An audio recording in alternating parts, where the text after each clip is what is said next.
Do you want to be average? Do you want to be above average? Do you want to stand out? I mean, are you in this game just to have a fight, or are you in this game to become the champion? It's time. Gentlemen, welcome back to the Masculinity podcast, a place of the real talk with a bunch of real average fellas. Jamie, Mikey, Chrisso, welcome back, fellas. Wayno. Hey, we're not all average though this week, are we? We got Chris back. Yeah, welcome back, mate. Tell us where you've been. I've been on a hiatus. Ducking and diving, I'll tell you that. Yeah, holidaying and been a bit busy, but here I am, back into it. Good to have you back, mate. You didn't like the person that took your spot for a while there? No. Some words for him, or what? I feel like I've been sacked and rehired. Was it us coming grovelling back, or was it you coming grovelling? I don't even know how we do it. Mate, I'm pretty sure you were begging me on one knee last night to come back in here, and here I am. We've got an empty chair. No, well, it's good to have you back, buddy, because you haven't been around. Did another stint in Europe. Yep.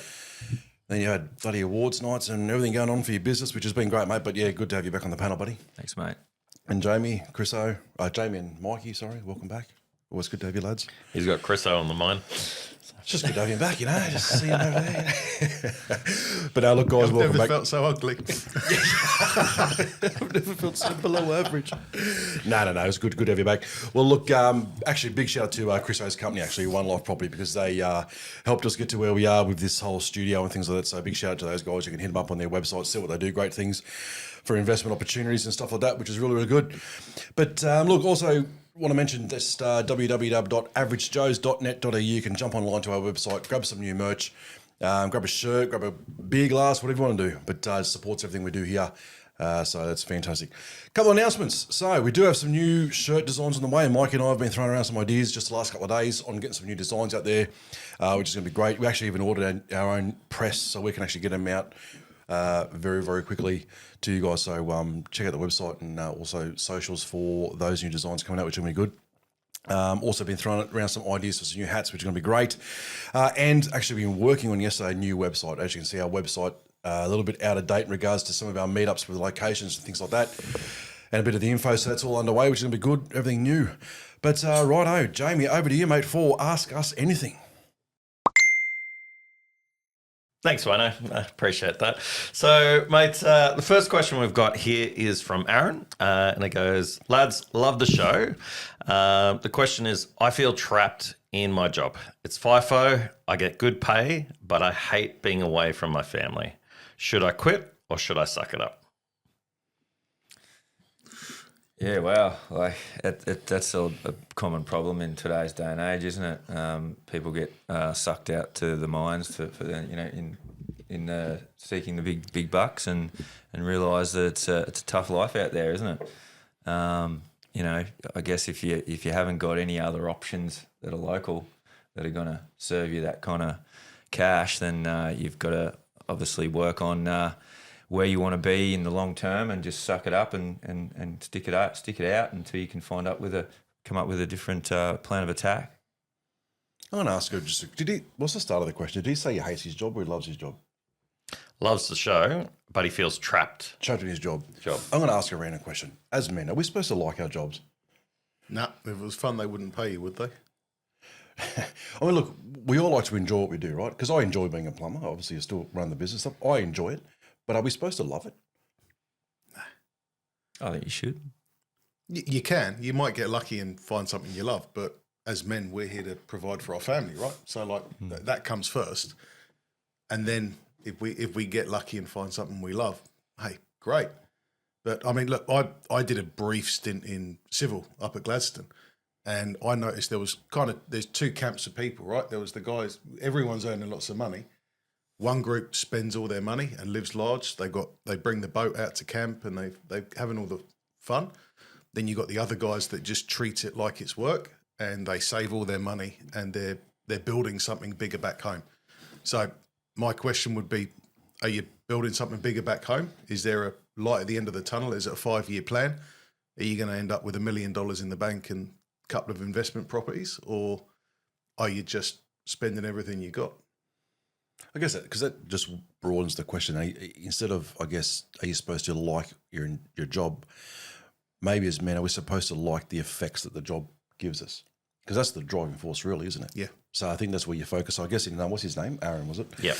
And I think in your situation, mate, I'm just talking man to man here. I think if you can get a job that you do enjoy, mate, kudos to you. That's really, really good. But I don't think as men you go out there having to enjoy what you do every day. I think you have to enjoy the result of what you do every day, which is keeping your focus. Because you said in your question there, what was it about, hating, missing out on time with the family? We've all been there. I get it. I remember looking back at my first years starting the business. My kids, I've got 4 kids. My kids were very, very, very young. And, mate, I was out the door at 5 a.m, so I didn't see them, wasn't part of their breakfast routine, getting ready for school. And I rarely got the whole get home before 5:30, 6 o'clock kind of scenario too. So, yeah, I mean, everybody dreams of that dream job to have that time, and if you can get it, it's unreal. But I don't think you're supposed to enjoy what you do every day, but I do get the fact that enjoy the result that it gives you. So should you quit or should you suck it up? Mate, I would suck it up until you get a plan. And just, I wouldn't even use the word suck it up. Just keep doing it. Just you've get yourself a plan, but just keep doing what you're doing. Need an exit strategy, right? Like you just need to know that you're out there for a period of time and set up a plan and go, okay, I want to do this for the next 5 years. And you've got that time frame to come up with an exit strategy. And whatever that may be, you might, want to start your own business, or you want to, find other ways of making an income. But you've got to have a plan and use your time out there wisely. You've got a lot of time where you're sitting in your donga or whatever at night time. Use that time to, come up with a solution and an exit strategy instead of, I don't know if this is what you do, but maybe, instead of watching TV or whatever, wasting time, actually use your time wisely out there, earn the cash, put some money away and use that towards, your life outside of FIFO. Yeah, agreed. I think you've always pretty much nailed it. I think that, when you've got a purpose, it's easy for you to suck it up. Like, when you're looking at, okay, I'm looking after my family and all that sort of stuff. But it's also really important, as you were saying, Chrisso, is to have that vision about what are we going to do when we're done there. I think a lot of people feel trapped a lot of the time because they just put all their eggs in one basket as well too. So if you're earning great money out there, have a look at other opportunities that are available to you to get some extra cash flow in the door, because that will give you the opportunity to move into other areas and maybe also experience different things that you actually do love. So you have to work regardless. My mum used to say, I don't care what you do. Like, if you need money and you need to support, you don't live off the government. Even if you have to clean toilets, that's what you got to do. So, and I've always had that mindset where, you have to work for your money. But I think that, if you can have that purpose, if you can have that vision on where you're going, and it's a really good thing to have a, short-term hard work for long-term gain if you're working towards something. That's a really good sort of mindset to take from that. So hopefully that helps, Aaron. This one's anonymous. So anonymous, my girlfriend of 4 years slept with another guy at a party when I was overseas. Her friend texted me and told me, I waited until I got back home to ask her about it. She denied it, but then told me it was true the next week. I'm stuck. What should I do? This was 2 weeks ago now. I saw this one come through and I'm like, holy crap. See ya. Oh, wow. Is that what all right, Mikey, start us off. What's your thoughts? Oh, mate. Well, I'm guessing there's no kids involved in this one. This is I said girlfriend, so yeah. Mate, catch you later. Get out. Go. It's your life partner, man. Like, if you're at this stage and it's happening, then, I don't know. It's always going to be in the back of your mind, right? It's a tough one. I've got a couple of people in my life close to us that have gone through not so much as similar, but dissimilar, I should say. And I know we've touched on it before in the past on, I guess this, like, what would we do in this situation? And we instantly go, mate, out the door. But I've seen in both cases of people that I know, neither of these people did that. They stuck it through and worked on it, right? Reason I say it's a different situation, I look at this one right here and I go, right, girlfriend. So, okay, when it's your girlfriend, you're at the start of what you're believing to be what you say a lifetime partner. Right? So you're in that trial courting stage of, I'm wanting this to go further. I also look at the second part that, one, she wasn't the one that came to him and confessed it. Not only that, when he first asked her, she then denied it, then came to. So I look at that and I go, it's not so much, and I'm just going to be careful how I say this, it's not so much, I believe, the action of what she did about she cheated, which is terrible, terrible thing. So it's not so much in my eyes that the act that she cheated, it's the fact that she felt to cover it and deny it. And then you go, okay, well then that to me, there's no remorse, there's no repentance, there's no I'm sorry. So that distrust factor for me is the red flag, because if the distrust factor is there in a relationship, then the action of the cheating can be the action of stealing, the action of whatever. If you're with a partner that's you can't trust, then the action can be whatever it is. The fact that you can't trust him, you can't trust him. The fact that sadly it seems as if he can't trust her, one of the things she's done is obviously she's cheated on him. But I think the red flag to me is the fact that she's then not even confessed it, then denied it. So I go, mate, if it was me, that to me is the red flag to go, I don't think you're with the right person. And that's hard to say because I'm very, very big on relationships and big on forgiveness. But that to me, you can't trust her. So I would very, very much question, if she'd come to you and said, I've done something wrong, I'm sorry, I think that's definitely workable. If you approached her before she's had that time to actually get that and she said, yes, that's what happened, again, I go, you can work with that. But the fact that you've come to her, she's denied it, I think that's too much of a red flag. There's a lot going on there behind. And so, I would consider, I don't think she's the right one. We're going to get a nasty email next week. Probably going to get we'll see. Look, you guys know how big I am in relationships. I'm very, very big, but I have some red flags. And that one to me says, if you were married in that situation, I would go a little bit deeper and go, okay, what's going on behind the scenes? What have I done as a husband to get you to the fact that you can't trust me, or that there's so many different things that I would look at it if this was a different situation. But in this one here, girlfriend denied it, lied about it. I think it's time to move on, buddy. Fellas? Yeah, no, I agree. Yeah. There's just one more thing that I want to touch on that too, is that if you don't do anything about it, she's never going to respect you again. Because you've chosen that relationship over your own respect and your own self-worth. So I think that you have to, it would be a different story if you walked out the door 3 months later, oh my God, I've made the worst mistake of my life. I'm prepared to do whatever it takes to get you back, all that sort of stuff. But here it just seems like, no, I didn't do it. And then they're moving on like nothing's happened 2 weeks later. And he's like, what the hell is going on here? Actions have consequences. And trust is so easy to lose, but so hard to build over a period of time. So, and I think that the biggest mistake a lot of guys make, because we want to be loved, is that we'll just take anyone. Someone loves me. Okay, let's make this work. But if you have that own self-worth and you spend a little bit of time looking for the right person, then, it comes back to, that short-term sacrifice for a long-term gain. Because you see it in guys where they have the right partner and they're supported and all the rest of it. That makes their life so much better. So I think, I would, in that situation, I would be out the door without any issues at all. Even if I had kids with that person, it would be really difficult to stay, because what's the message that it gives to the kids as well? That, it's okay to, have kids and be married and sleep with your partner.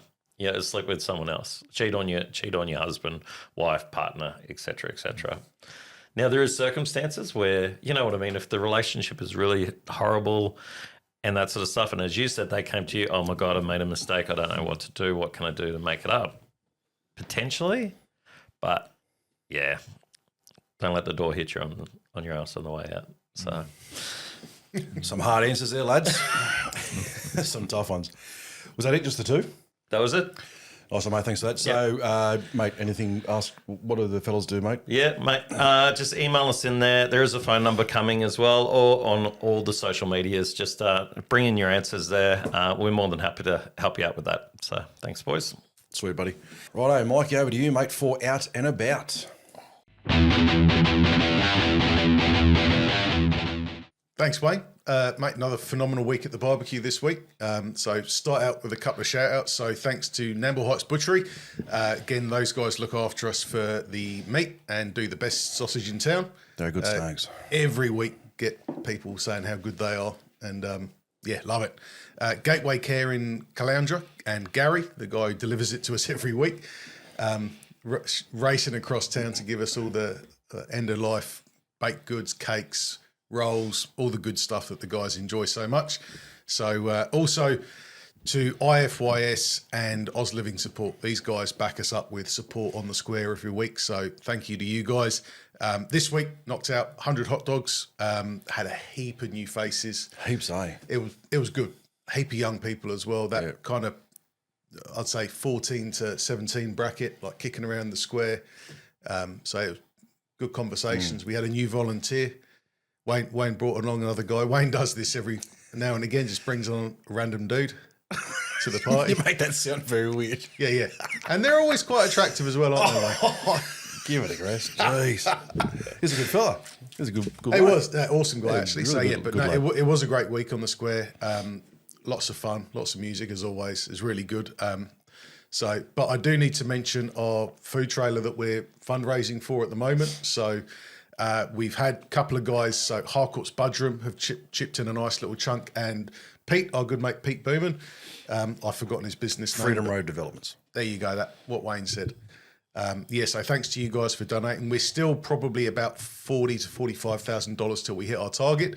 So if you guys at home want to get behind us, we are at givesendgo.com and you can search food truck. And if you want to get behind that, all the money that's raised goes directly towards that food truck, and that will help us get further into the community. So we've got some awesome initiatives coming up. We want to be getting into the local schools. We want to further our reach with other communities that are in need and struggling.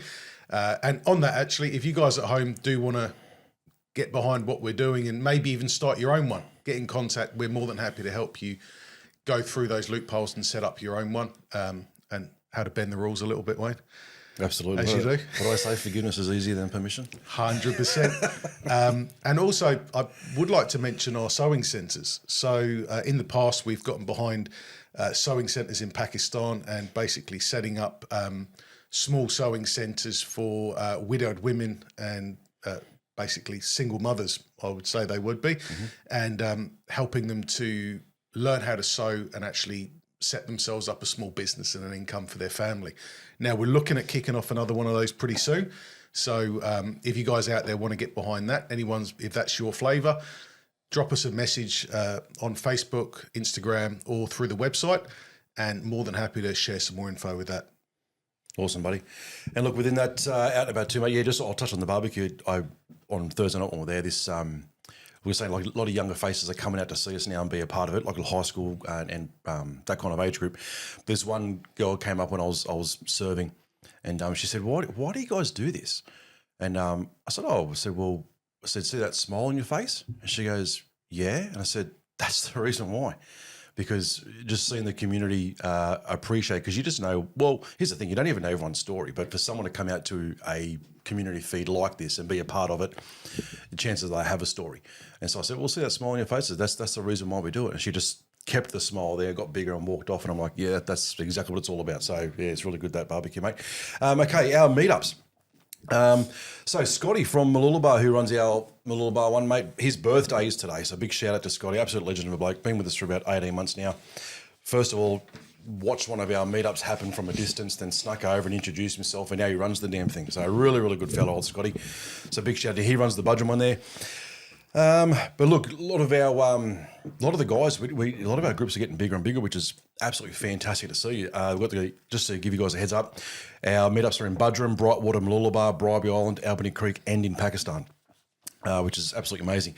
If you want to get along to one of our meetup groups, look, they go for an hour a week. We keep them to an hour just so When you do come, it's not going to be a night out as such for yourself. Your family's not going to think you're out for the whole night. You're not out there getting pissed. You're only going to shoot out for an hour and head back. So jump online. You can see all of our locations, our times, our hosts, all that kind of stuff. If you do want to start an Average Joe's meetup, jump on our website, www.averagejoes.net.au, and there's a link right on the very front page, which is host your own. Click that, send it to me. We can have a chat and go from there. So, look, big shout out to all the boys. There's some great numbers this week. Seeing the photos come through all the meetups, which is really, really good. Fantastic, righto. Guys, over to Man vs. Machine. All right, boys, this is the part of the segment where we ask you guys, the panel, a question that I've also asked ChatGPT. Now, the answer, the result of this isn't to try and get the same response as chat, because, chat's not, well, chat's not real, I guess, but not always right either. Not yet. We're not at that stage of Terminator yet. Chat is working on chat becoming real behind the scenes. But look, this is a part of the show where I've asked chat a question. I'm going to ask you guys the same question. I'm going to compare your answers. Reason being, obviously, chat's coming from a very cool, very logical, clinical style response. You guys are in the real thick of it with emotion and with real just a couple lived of experience. Yeah. So look, get ready for the question. So I've asked chat this question. Is it better to be brutally honest and risk upsetting people, or keep the peace even if it means holding back the truth? Lads, ask you that question first. Is it better to be brutally honest and risk upsetting people, or keep the peace even if it means holding back the truth? Jamie, start. Oh, Chris, I'll start with you. Well, mate. mate, you know that's exactly how I roll in my life. You hold nothing back. I say it exactly how it is, and I always have.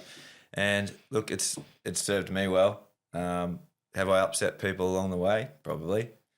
Do they respect me for being honest? Yes. So I'm going to say I'm more than happy to be upfront and say it how it is, and I'm okay with it.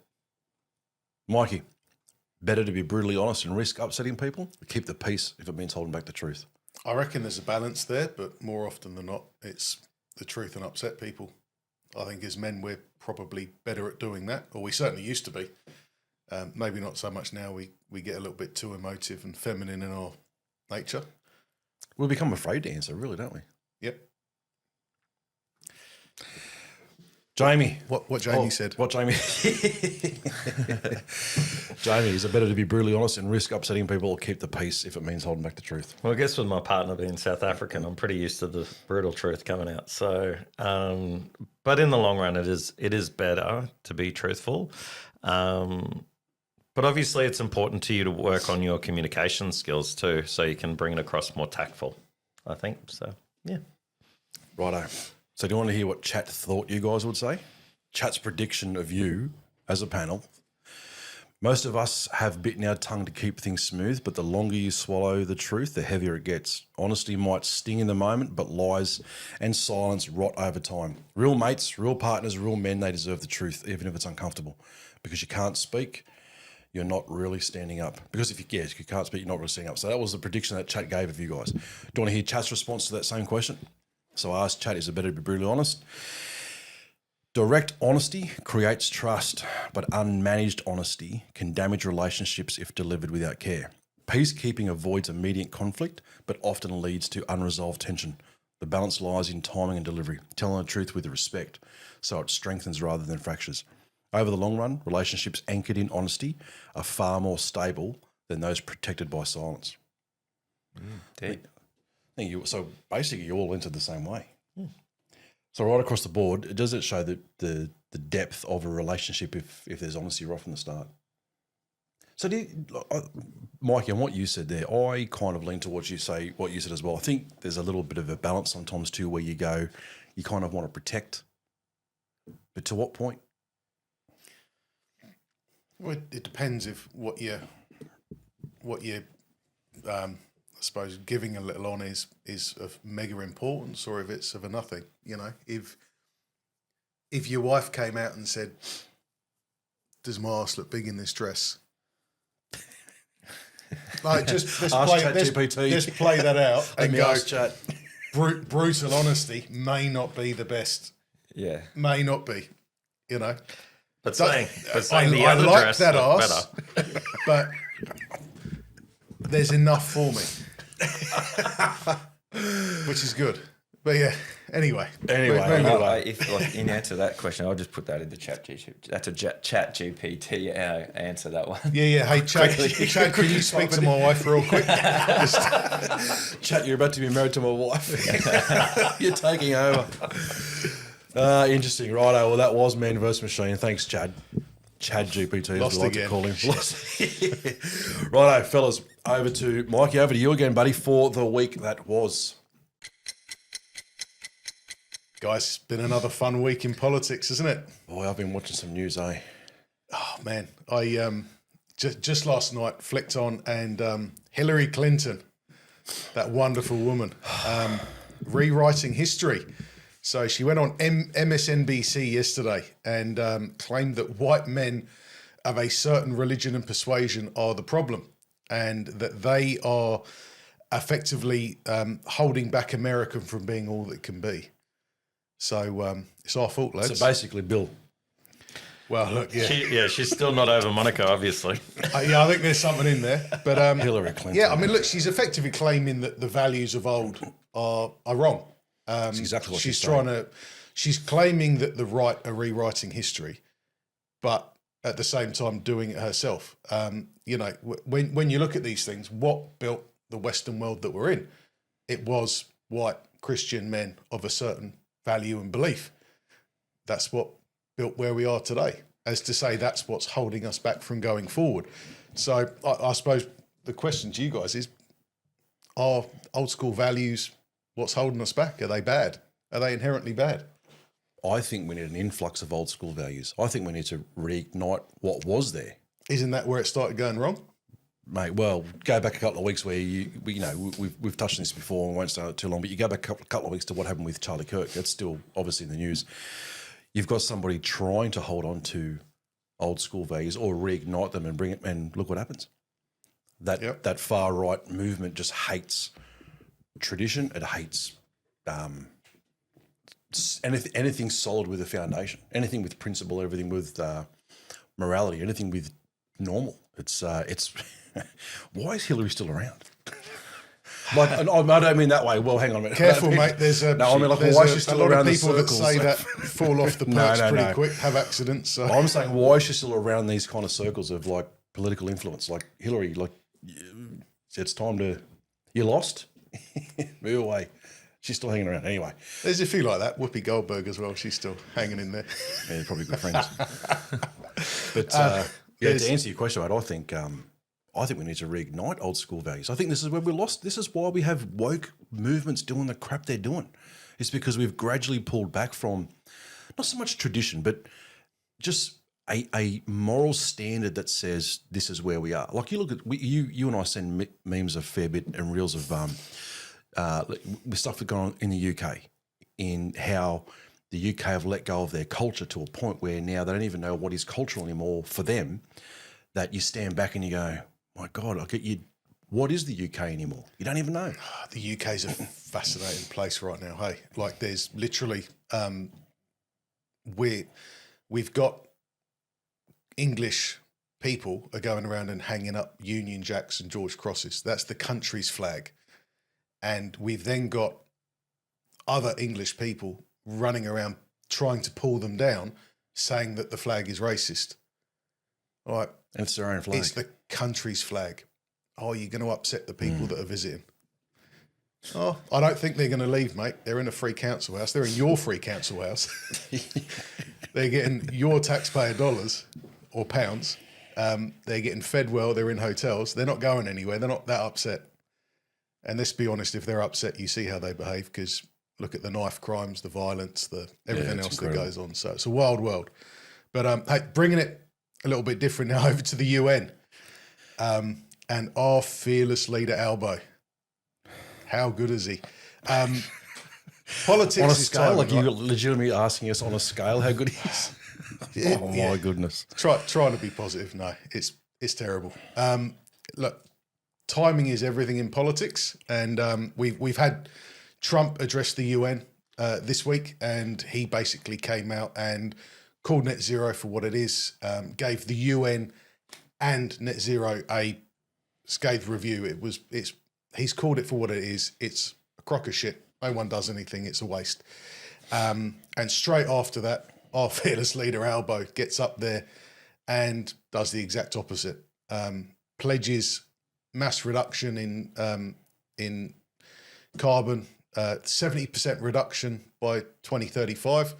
So it's going to be interesting to see who pays for that. We're probably sitting around this table. Better get good at lighting fires, lads, because that's what's going to keep us warm in winter.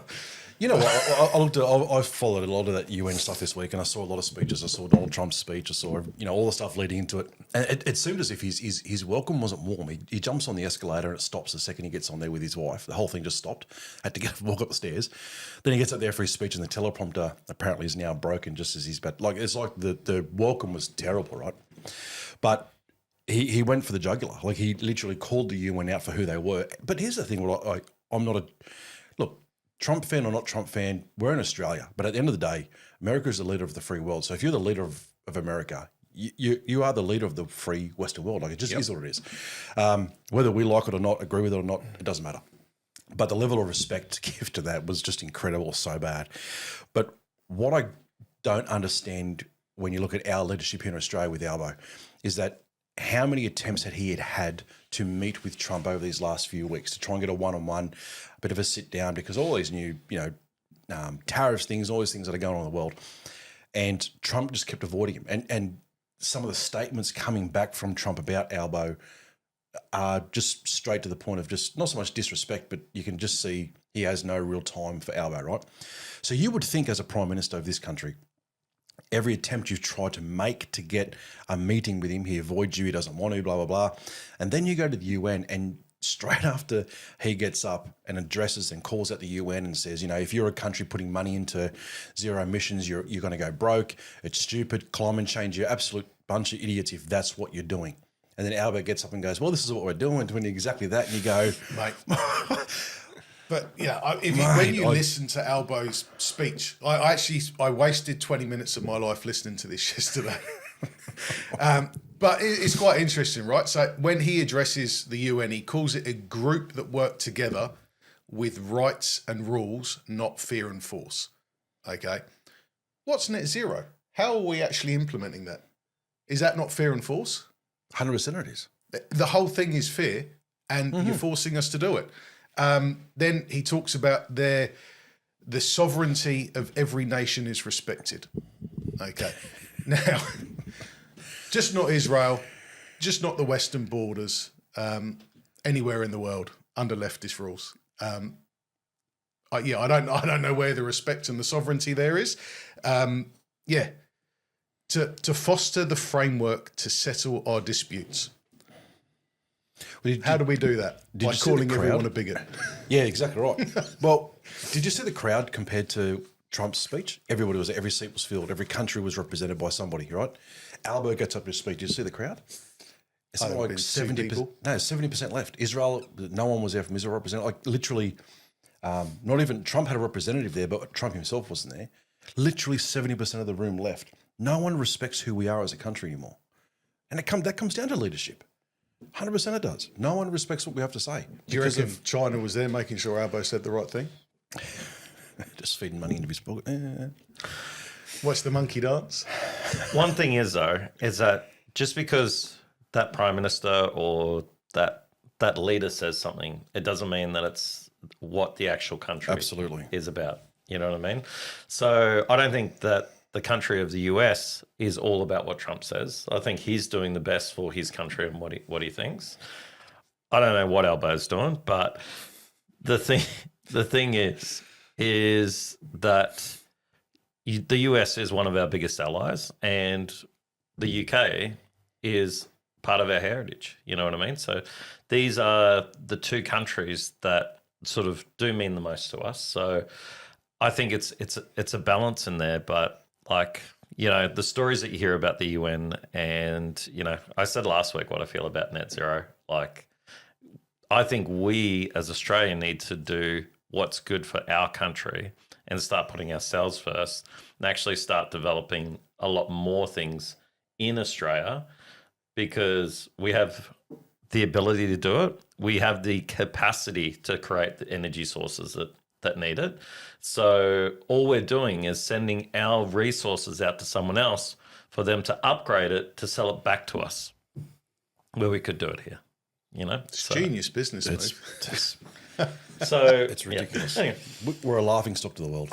Yeah, I mean, but you look at all those, even the decision to recognise Palestine as a independent state, like that right there. I mean, you would have to question when Hamas, who's now a recognised terrorist organisation, when they come out and they basically welcome your decision, does that mean you've made the wrong one? It was a terrorist organisation that actually got voted into government.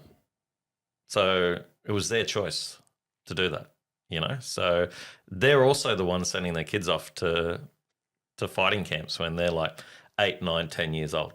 So the more you look into it, just the worse it gets, So I think that, everyone has a right to have the country and be where they want to be, 100%. But it has to be, not as the thing of we're going to wipe someone else to exist, So, yeah, I think it's dangerous territory, going too deep into that sort of stuff. But if you can live peacefully with the other people, that's what the UN's supposed to be about. But, they haven't protected Israel from the north borders from Lebanon either. They've put up a whole line of protection, but they've still got rockets coming over all the time. Yeah, well, it's American money that's protecting Israel, isn't it? Yep. They're funding the Iron Dome, or a portion of it, so it's good. Well, thanks for that, Mikey. The week that was wrapping up. Jeez, there's a lot going on in the world in there, right?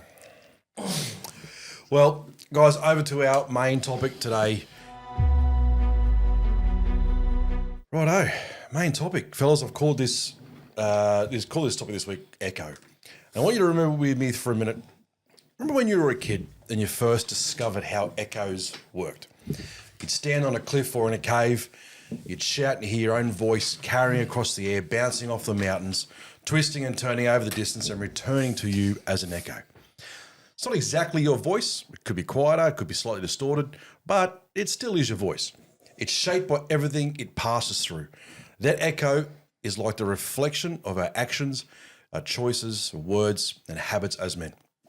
The life you build, the man you become, is more than the visible structure of your days.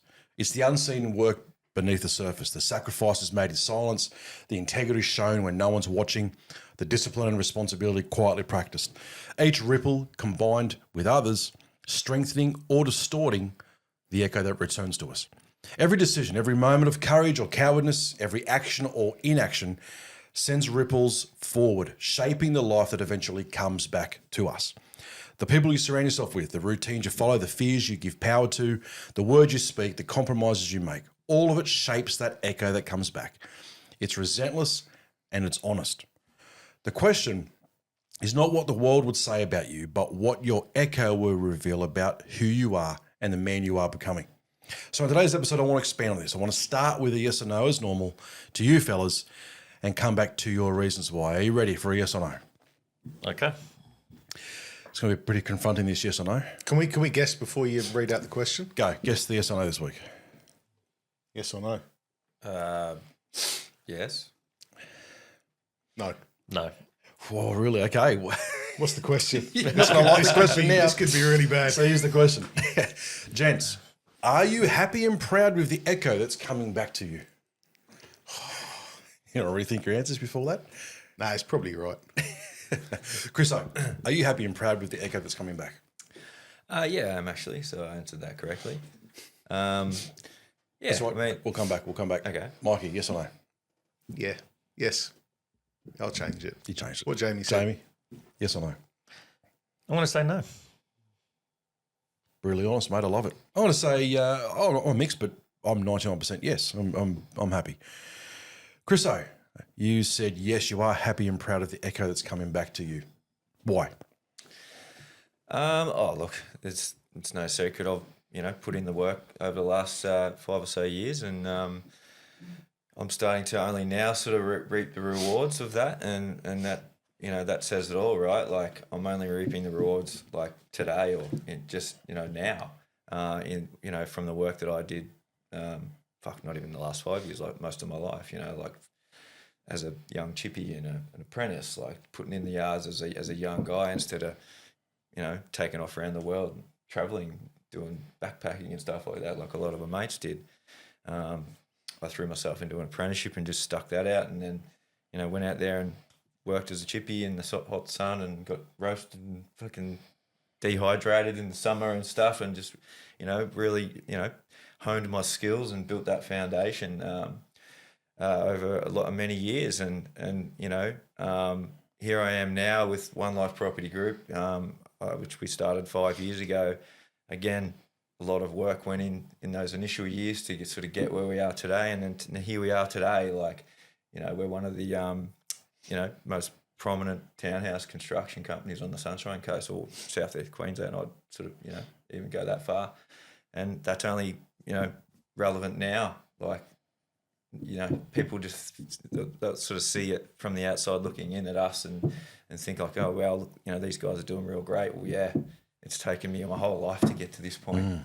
Yeah. So, yeah, mate, definitely happy and proud of the Echo.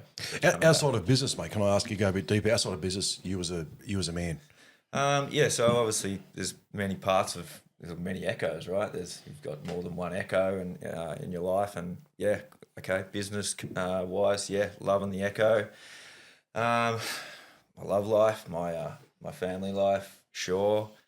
And I'm starting to sort of look at my kids now, like getting a bit older. Like Mannix is 15 now, and Xander's 12, and again, like I'm starting to see some of the work that I put in when they were kids, and the values that we've instilled in them when they were younger. I'm starting to see that come out now when they're a bit older, and they're starting to become young men, and just looking at them do things in their daily lives and how they carry themselves, and sort of think to myself, what, I had a part in that, like that's these kids are growing up to be the men that I've kind of shaped over the years, and again, you don't see that straight away, right? That's work done from the day they're born, right through their childhood, and you don't really get to see it until it's sort of they get older and they can start making their own decisions for themselves and start becoming independent young adults. And again, starting to see that in my kids as well, which is great. Mikey, you said yeah, buddy. Why is that? Well, I think there is a yes with an element of no in there, right? Like there's when you're talking about the echoes, there's obviously the echoes coming back from the tree that's just only been planted a few weeks ago or a few months ago, going all the way back. And I'm seeing great stuff with family, with, like Chris saying, my kids, my girls are growing up. Thank the Lord, no one's got blue hair yet, no face piercings. That's a win. Haven't lost a daughter and gained a they them. So it's life's pretty good, you're right? on the borderline on this. Got to make light of things, right? Like, and I, for the record, I would love them no matter what they came out with. But life is pretty good. If you'd asked me this 6, 7, 8 years ago, the answer would have definitely been a no. But a lot's changed in my life in the last 10 years. So those echoes, I say a lot of the echoes of the old me are nearly gone, and life's looking good. Nice, mate. Jamie, you said no, mate. Tell us. Well, look, there's areas of my life where I'm super happy with my echo. The first one would be my son. I couldn't ask for a better son. So I don't think I would really change anything in my life because I got him. So, and he is amazing. So the other thing I'm happy with is the person that I am. So that's the echo, it's sort of who I am and what I'm about and that sort of stuff. But there's lessons that I learnt in life that I probably learnt too late. which I wish I learnt those lessons a lot earlier. Number one is your health and how important your health is, and how the older you get, the harder it is to get back into that shape and who you are, you know. So another one is also having too much loyalty or too much trust in people, where, you know, you have to understand that people are going to put themselves first. And that's okay for people to put themselves first.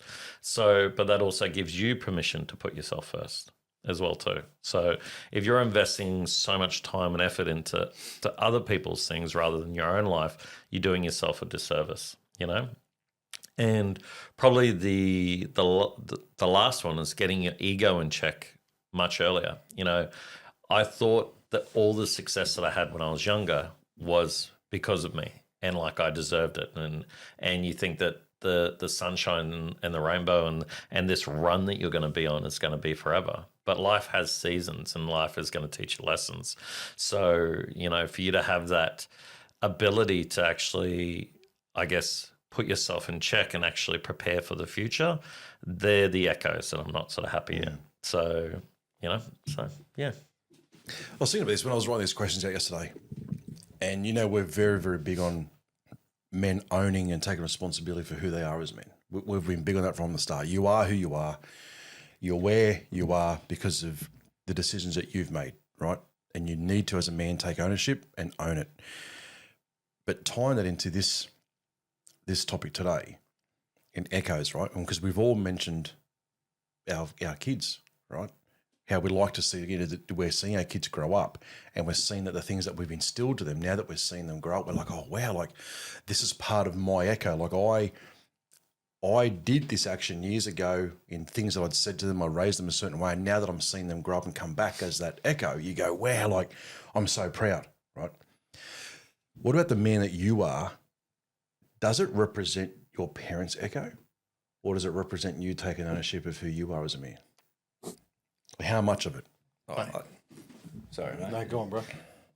Yeah, I think once you get to adulthood, like you're responsible for your own actions, and you become your own man. I don't think your parents' influence really matters from that point onwards. Definitely, like, you know, in your earlier years, from your, you know, when you're born until you're a young adult, I think definitely you're a product of your parents' hard work and you know, instillment of values and stuff like that.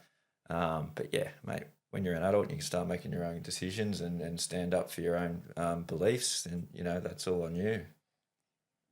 Yeah, I 100%. You are, as an adult, it's all on you. I will say, as I sit back and look at certain things that I'm doing with the kids and decisions I've made through the last 5-6 years, I recognise so many of them being the same decisions my parents would have made, the good ones. And I think your parents do have a big part to play. We are their echoes. We can change that. If it was a bad situation, you can change it. But certainly when there's good things that your parents instill in you, I think that carries down generations, many generations. So if someone had a conversation with your parents and said, mate, watching Mike turn into the man he is, you guys should be proud of yourself. You did great. What do you no, but after listening to the news, I think my dad would go, "Oh shit, who?" But Mike, who? Looking at us as adults and questioning the parent now and going, "Hey, look, you as a 70-year-old parent, God, you should be proud of your son, or you should be, you know, stoked. You should be so happy the way he's turned out. This obviously reflects back on you." To what point does that parent go, well, not really, mate. This is all on him. He is who he is because he's his own man. Or does that parent go, well, yeah, I did instill to him. I think, from a parent's perspective, you look at that and go, no, they've done it all themselves. There's that you're proud of your children, right? But I think if you really broke it down, you would see the bits in there that you've had a part to play. If you were less selfless about that, because we're selfless as parents, we'll do whatever's best for them first. So that inherently, the selflessness comes in how we look at them as well. It's all them, they're amazing, you know. And even my mother-in-law, so her firstborn son. Be careful. She's Sammy baby can do no wrong. Even when we see wrong, you can do no wrong. With me, I'm the eldest. My mum, Mikey baby, does no wrong. My sister's like, bullshit. Because that's what we do, right? We just love and see the best out of our kids. So I think if we brought it back, they would definitely see the parts that they've had to play. Even when I sit on Skype and chat to my dad, and he's like, how's business, son? And he sees me now doing what he did when he was a young man. And I see the smile on his face. I can see when I'm talking about it, he's like, yep, that's good. It brings him joy. And I'm sure he recognises the things that he did with me when he took me out to those houses when I was 5, 6 years old and stripping wallpaper and breaking stuff because that was all I could do. Up to 25 when it was still the same. Then no one was there to clean it up, so I had to figure it out. So, yeah, 100%. Well, on that note then, right, so where do you think, when you stand back and you look at men, where do you think it echoes the loudest? In what area of a man's life does it echo the loudest? So you look at a guy that your opinion is, this guy's got it all together. You break down that man into some very fundamental main things. His family, his wealth, his health. You break down the structure of him in his own areas, his moral stance. Where do you think it echoes the loudest of where he is today? I think it depends on who's receiving it and what's important to them. Because the fact is that some people value family so much that other people that see that you're a family man, they'll recognize that much quicker. Some people value wealth so much. So other people who value wealth will see that a lot. So I think a lot of the time it's you attract the people around you and who have similar values to you. So you don't think we can hide it in certain areas? Like looking at it, how an echo works, right? You stand there on that cliff and you yell out, you can't avoid it coming back. You're going to hear it. So when you look at a guy and you go, mate, this guy's life is echoing something. You can't hide the echo. So then from the outside looking in, how do you judge that guy and go, mate, it's echoing louder in this area? What decisions do we make as men that echo the loudest and where we are? Do you think the family is the biggest? Do you think our wealth? Do you think our health? What area does echo the loudest to go, that guy there, mate, you can't avoid it. It's loud in this area. What's the unavoidable? Well, the echoes that are going to come back, I guess, are the ones that are most prominent, right? Or the ones that are, or the people that people see, that should rephrase that, what people actually see. Like people with me, like they actually see me doing really well in business. They actually see me, have a great love life with my wife. But what they don't see, and the echo that might not come back, is that, and what I should actually break this down earlier when I said all the good things about my life, right? That I'm really happy with, but I didn't mention that there's other things that I'm actually not quite happy with. Like, when I was a kid, like I started partying pretty early in my life, like when I was 14, 15, drinking, and I sort of ingrained that sort of lifestyle into me at an early age, and I've carried that right through my whole adult life and made that I've normalized that in my life now. So to a point now, I'm 43. I'll still like a party, right? I'm not out there getting drunk and pissed during the week or whatever like that. But like come the weekend, if there's an event or something like that, I like to have a good crack. And that's an echo that's coming back to me from things that I instilled in myself really early in my life. Like in my head, I love a party, and that happened in really early in my teenage life. And now here I am at 43, still loving a party. So, that's an echo that might not come back because people might not be able to see that. But like in me, I find it hard to try and break that cycle.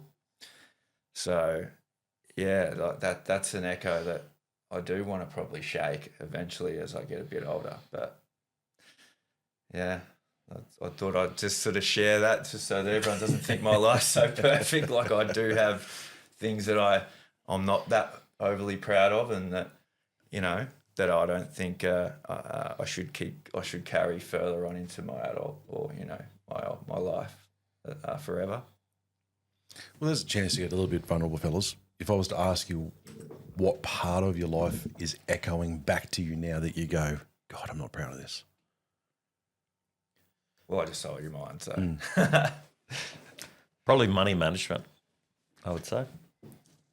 So yeah, I wish it like I've invested a lot of money in learning how to manage, but it was way too late, you know. So yeah, so playing the catch up on the money game is always difficult.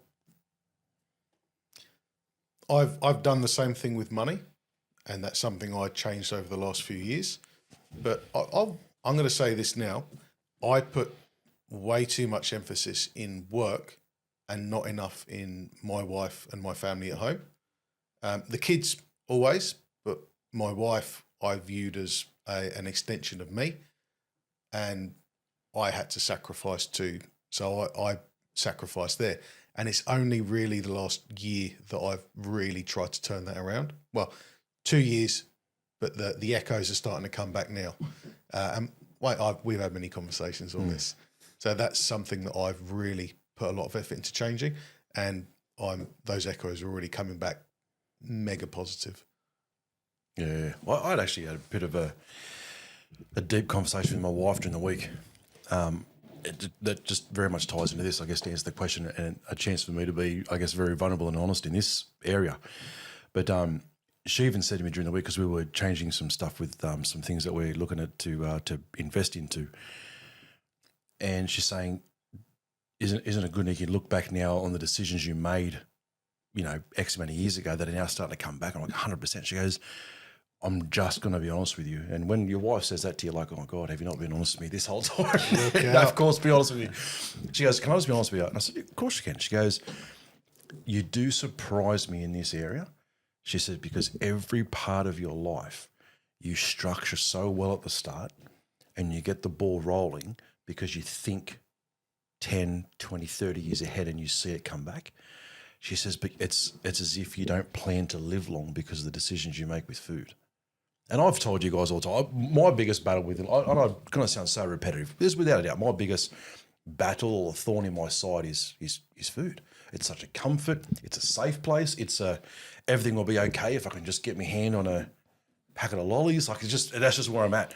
And to hear it from my wife again, I just go, you know what, you're right. Like this is an echo I'm hearing come back to me now of these habits and these choices and actions I made in going to food for reliance, going to food for that safety net, going to food for everything will be okay if I can just, you know, I can get through this stressful time if I can just, I'll eat my way through This is something that you did from early on. 100%. That's what I'm saying. It's ingrained in your being. And that's the same with me, like with drinking and partying. Like I ingrained that into myself when I was a really young teenager. And that's still in me now, and it's hard to shake. It really is hard to shake. Well, it's exactly, you're spot on, mate. And I'm hearing the echo come back now. Like, you know, you look at that metaphor again with the echo. I've yelled this for so long that it's now coming back so loud and so distorted because I'm feeling the effects of in my body. My knees, like I'm 46 and I did basketball my whole life, so I do have that expectation of knees and ankles given away. But I'm looking at, you know, there are struggles that my body goes through that generally are the echo of decisions I made from bloody when I was younger. Yeah. And it's coming back so loud, and it's so confronting because it's honest. Because if you look at decisions I've made in the past in other areas of my life, I know they echo really well. I know my family is amazing. They're amazing to me, but I know they're seen as amazing too. And I take that very, very gratuitously. Like I appreciate that people love the way they see my family. I've done things well with business. I get all that kind of stuff, but I can't hide the fact that I've made bad decisions with food. It's echoing loud. Like I'm a big lad and it echoes. It's very, very bloody loud. It's This is where you're supposed to step in for. It's like, oh no, God, mate, you hide it well. We love you, titties, Wayne. You deserve it, Wayne. Thanks, guys. Thanks. Yeah. How many times have we said, you wait till the weekend, you deserve this meal? Yeah, I do. You're right. I do. I do deserve this. I've done well all week. Well, I think if you could go back and speak to your younger self, what would be the advice you would give them? Yeah. Buy Bitcoin. Yeah. Well, You know what, mate? If I knew it would echo this loud in my life now, I would let go of the validation that came with, like I'm just talking specifically for me, the validation that eating a lot gave me, because I was always taller than everybody at school. Like I was always the tallest, right? School photos, Wayne, you get on the end and then they'd sort everyone else out shorter, right? What came with that was this validation of, oh, you're a big guy, so you must eat a lot. So then when you receive that kind of validation, the pats on the back, the well dones, you claim and gain that identity of, oh, that's who I am.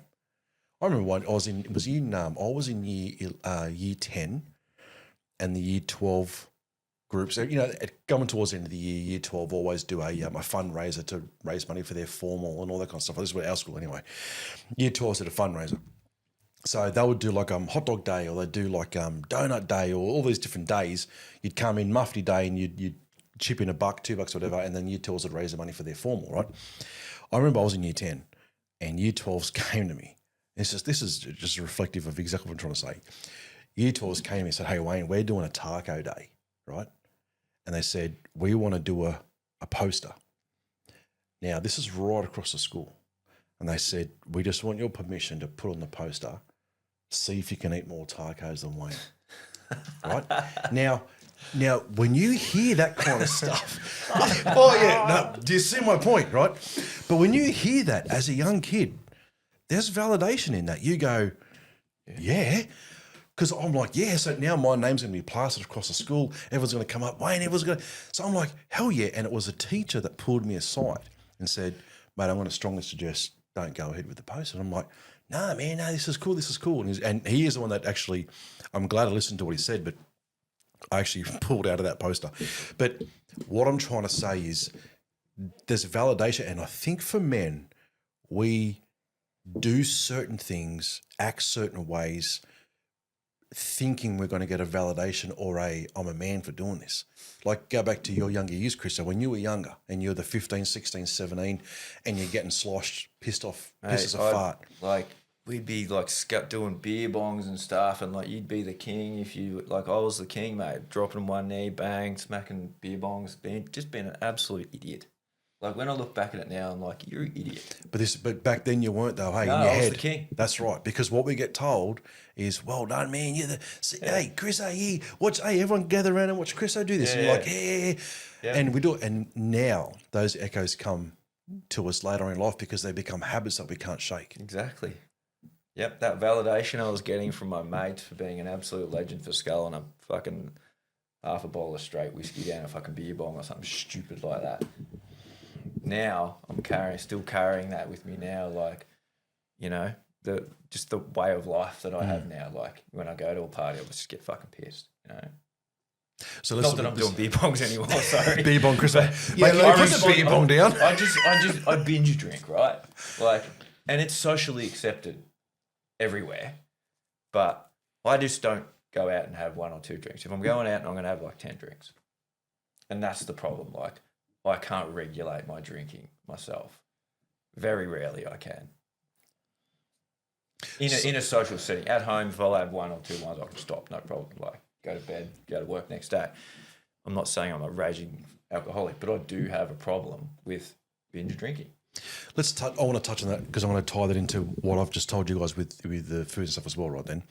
So do you think then the habits that we've created, because when you're out there and you go to a party and you can't stop at 5, you can't stop at 10, whatever number you get to, right?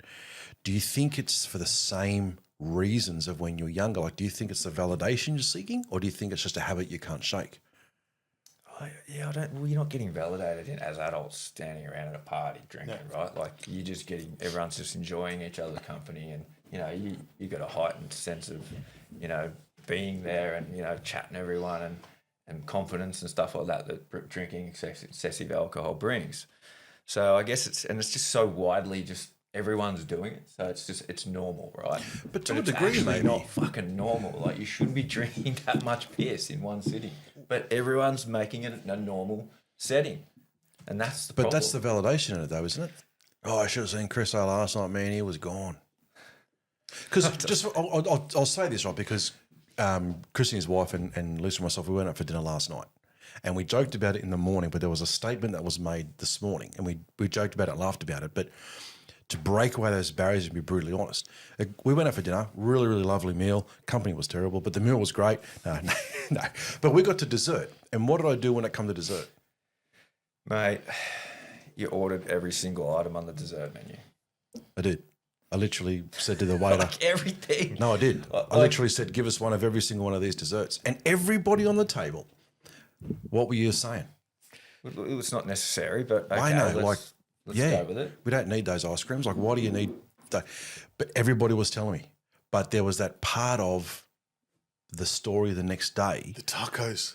No, but this is exactly my point. I think there's going to be a revelation in this for us men to grasp, right?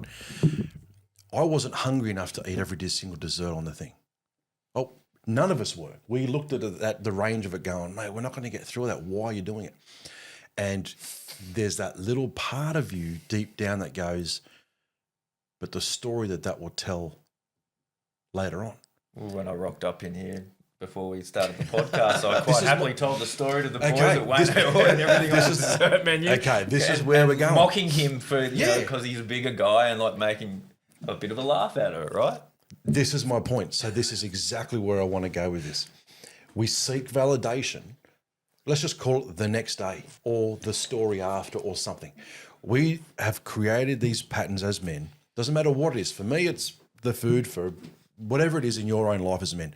But we create these habits back here because there's that little attachment to our identity of who we are that we enjoy when people speak about us.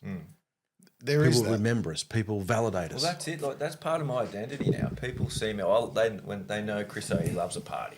Like that's my identity. When we first met, people like, oh, you becoming good mates with Chrisso. Love the guy, man. We become good mates. Mate, that guy gets on. That's what people would say. Yeah. A guy gets heavy. I'm like, really? Oh, Yeah. okay. Because I'm still not that guy. But that's how people described you. Question, man. When you're getting into it at the party, when you're 5 drinks in, in your head, do you go, I should stop, but then you keep going, or are you just in the moment and I'm just enjoying in it? the moment, like, how good's this? Let's drink a few more. All right. Yeah. When you're sitting at dinner and you order every menu on the dessert, are you sitting there going, I'm going to finish every one of these desserts? Or are you going, man, I just want to try all of this stuff? Just want to try it all. Yeah, because that's what I love when we go out for dinner with you. It's like you just, Everyone does love going out to dinner because it's an experience. Okay, it's the experience. But here's my point: is you're not doing it from this. I can't control it. You're enjoying the moment at your party. You're not thinking, "Fuck, this is a problem," but I can't. I have to do it. Yeah. You're not doing the same thing. You're going, "Oh, the experience. I'm gonna."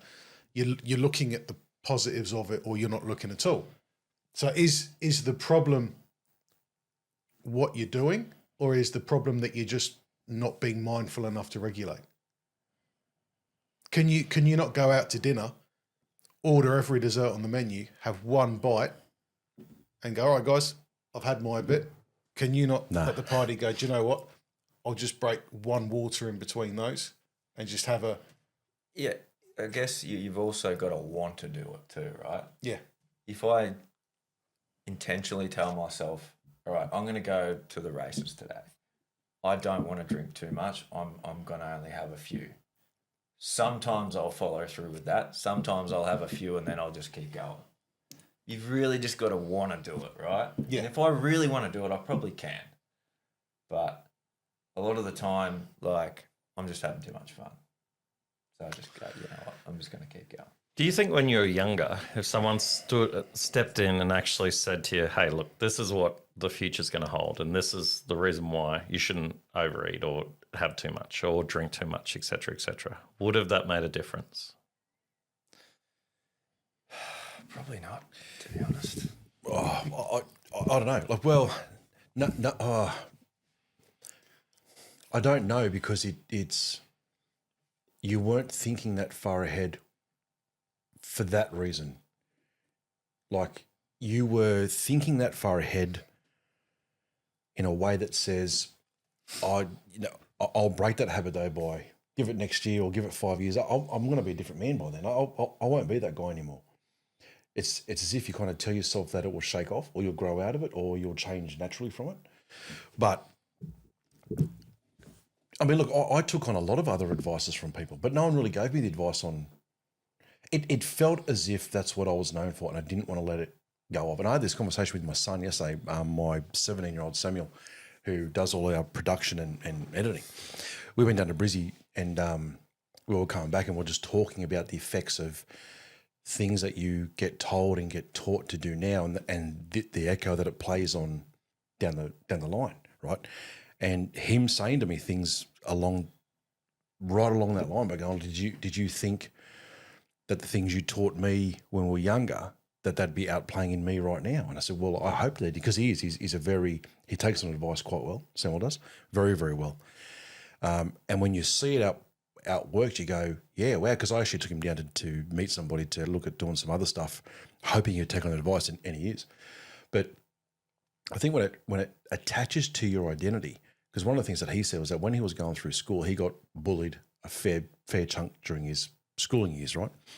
And he says now that when he bumps into people from those schooling years, he goes, I get those memories flooding back, not of the bullying, he said, but of the person I became in order to stay validated and in order to stay liked or become liked. Like I was no longer me because I was doing things to be liked, right? And I think maybe for us men, doesn't matter what area it is that we battle, maybe it's really an identity crisis of us being okay with who we are and not, because I don't have, like when Chris and I have had these chats in the past, when I hear you talk about the beers and stuff, I've never been that guy. So I go, mate, come on, man, like pull your head in, you can do it. But you say the same thing to me when it comes to food. So I go, I've never understood the alcohol thing. So I go, mate, this should be a very easy thing because I'm coming from a perspective that's never been there. And when you tell me the whole food thing, Wayne, put it down. You don't need every dessert. No, we do. We need every single dessert on the menu. Come on. Like, you don't know the battle someone's going through because there's an attachment of their identity that's linked to it. So really you're asking the person to change. Do we have the right to step into men's lives and tell them to change? Because if it's echoing that loud and we see it as the supportive friends around it, as your close mates, I think you do. I think a few of us around this table have had conversations where we've given each other permission to speak into our lives. You know, we've had plenty of conversations like that. And I think your closest friends will, or they should. But really, you're not so much touching on a habit. That habit is a result of their identity playing out. So really, when you bring up stuff with your mates and you're addressing the echo, you're addressing their identity. I don't know if it is identity though. I'm seeing those as comfort zones. Like I was the drinker at the party. I'd drink, you know, especially even when I moved here. I remember going out to Malula Bar and on a Saturday night, and you drink to the point where you were sick, and you go back inside and drink more. Like, but it was for me. I enjoyed it. It was a comfort place. And for you enjoy the food. It's a comfort thing. Was there donuts there? There was, yeah. There was. You're telling me now? Picking them out of the Did you bring any? But yeah, like as far as like if I was to go back to my younger self and if someone was to tell me right there and then, hey mate, you shouldn't be doing this because later on in life this could come back and bite you on the ass, I don't think I had the maturity or the capacity to understand that enough to take it seriously.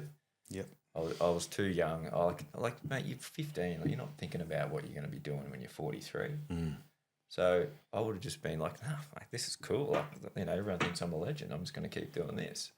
You don't have the maturity to really process that. Do you think then it started though because something was missing in your life where you Probably. I would definitely say yeah. I'm going to say definitely yes. I would say yes. Yeah.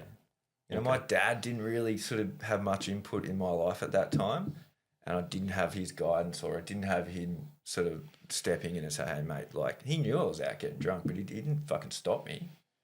You know what I mean? So maybe that was me just being rebelling against the fact that he wasn't really involved in my life at the time. Fuck, maybe I'm fucking light bulb moment. Yeah. You know, I've never really thought about it, but yeah, that could possibly be why. Yeah. I had this conversation with someone during the week, actually, and I was telling Samuel, my son, yesterday about it. And again, I'm going to open up a fair bit here. But just literally bang on yes to your question, Jamie, and exactly in line with what Chrisso just said, but on the opposite. See, for me, and literally I just had this conversation this week with two people, for me, it was not my relationship with my dad, but my relationship with my mum, right? Is that to try and get something nice out of her just didn't exist, except she would brag on how much I ate.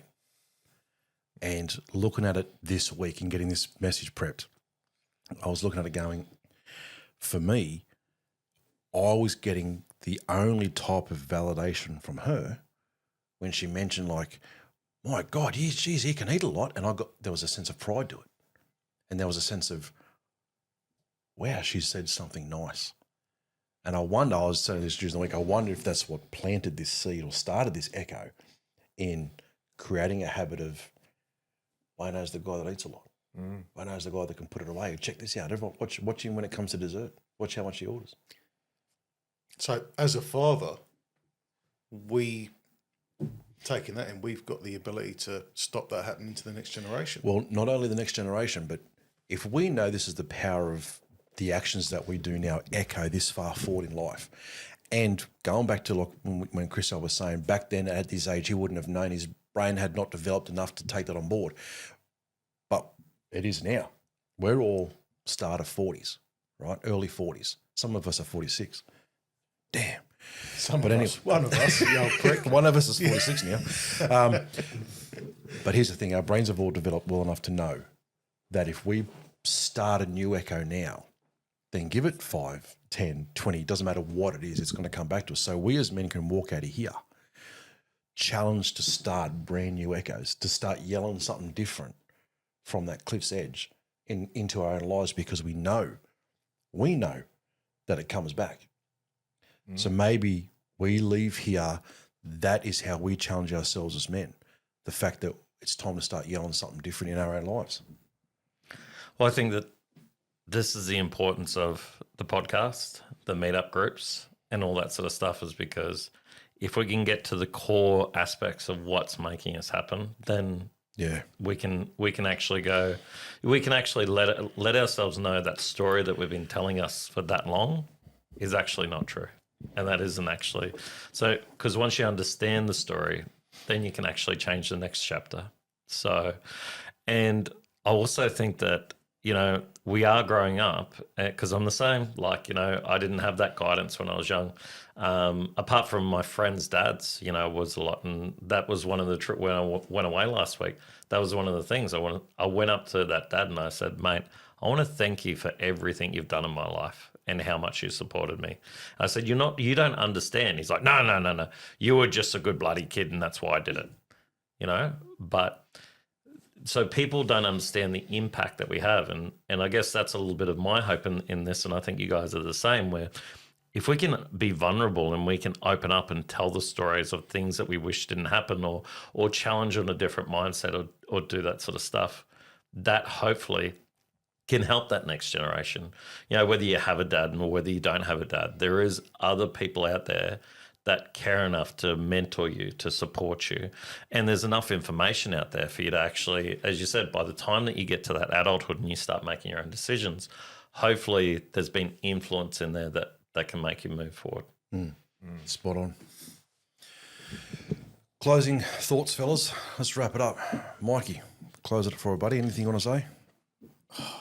Mate, every decision we make has the ability to drastically change our life. So maybe just be a bit more mindful in the moment. Yep. Chrisso, any final thoughts, bud? Make the decision today to if there's things that you want to achieve long term, start now, implement it now, so that the foundation's building over a long period of time, so that by the time you get to that point, the work's done, the results are there. Jamie. It's never too late to change. Yeah, totally agree. Yeah, I think to close this out for you guys listening out there, hope you got a lot out of it.